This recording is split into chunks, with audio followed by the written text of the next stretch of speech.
Hi guys, आज मोर पहला video blog. तो आज कहीं वीडियो बनाऊे ना छोट छुआ मन को पचरामी आज काण काण खाईचन सकालू।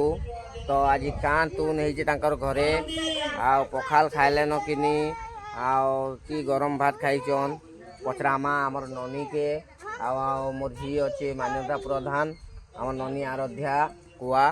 तो चलो देरी नहीं करी आज से दुजन के पचरामा काण खाईचन आज सकालू काण भात तरकारी कैंटा भी होइए सेटा काण खाईचन देखमा पचरामा भी। चलो स्टार्ट करूँ देरी नहीं करी चलो चलो चलो। हाँ तुम दीटा काण काण खाईच सिंगल सिंगल को आज सकालू पिठा कहाँ पिठा पूरी गोटे पिठा है।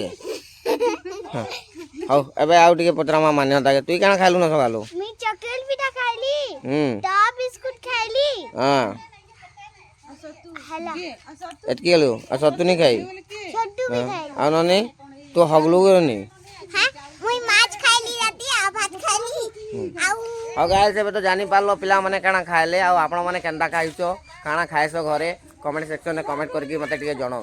Bye bye.